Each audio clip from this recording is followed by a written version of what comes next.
Kung titingnan natin ang sitwasyon ng Los Angeles Lakers noong nakaraang season, malaking tanong ang pwedeng ibato, ano kaya ang nangyari kung hindi dumating si Luka Doncic sa team? Dahil kahit na nakuha ng Lakers ang isang generational superstar, hindi pa rin sila nakapasok sa playoffs. Pero kung walang Luka, mas lalong interesante ang magiging larawan ng kanilang kampanya. Bago pumasok si Luka, ang Lakers ay heavily reliant pa rin sa kombinasyon ni LeBron James at Anthony Davis. Sa 2024 hanggang 2025 season, ang duo na ito ay naghatid ng winning percentage na nasa 52% at isang first-round playoff exit. Statistically, si LeBron ay may average na 25 points, 7 rebounds, at 8 assists, habang si Davis ay may 24 points at 12 rebounds per game. Solid ang numbers, pero ayon kay ESPN analyst Zach Lowe, the Lakers' core is aging, and without another high-usage ball handler, they'll always fall short against younger, deeper teams. Kung hindi dumating si Luka noong nakaraang taon, malamang na ang Lakers ay bumalik sa parehong blueprint,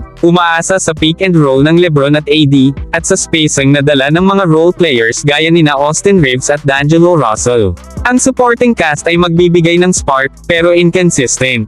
Halimbawa, si Reeves ay nag-average ng 15 points at 5 assists, pero bumaba ang shooting efficiency niya sa mga late-game situations. Si Russell naman ay kilala sa streaky shooting, at ayon sa report ni Shams Charania, the Lakers were considering moving on from Russell due to his defensive lapses. Kung titignan ng standings, mahirap isipin na kaya nilang umangat sa top 3 sa West. Sa nakaraang season, ang top 3 teams ay may winning percentage na nasa 66% hanggang 70%.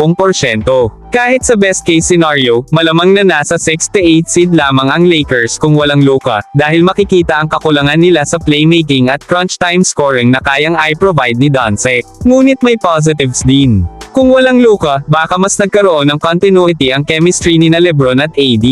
Ayon kay Coach JJ Redick bago magsimula ang training camp, our goal is to create an environment where LeBron and AD can play freely, while empowering the role players to make winning plays. Kilala si Redick sa pagbibigay diin sa ball movement, spacing, at off-ball actions, mga aspeto na posibleng nakatulong para ma-maximize ang contributions ni Reeves at Jared Vanderbilt kung sila ang mas binigyan ng tiwala. Sa kabilang banda, may downside din, walang Luka means wala ring elite perimeter creator na makaka-relieve ng pressure kay LeBron. At kung iisipin na si LeBron ay papalapit na sa kanyang year 22, malaking tanong kung kakayanin pa niya ang mabigat na load. Kung si Redick man ay nakafocus sa system at development, kulang pa rin ang Lakers sa isang superstar level initiator na kayang makipagsabayan kina Nikola Jokic o Shai Gilgeous-Alexander sa crunch time. Sa huli, masasabi natin na kahit walang Luka, baka nakapasok pa rin ang Lakers sa playoffs, pero highly unlikely na top 3 sa West. Mas realistic ang mid-tier seed, posibleng nasa 6th o play-in range.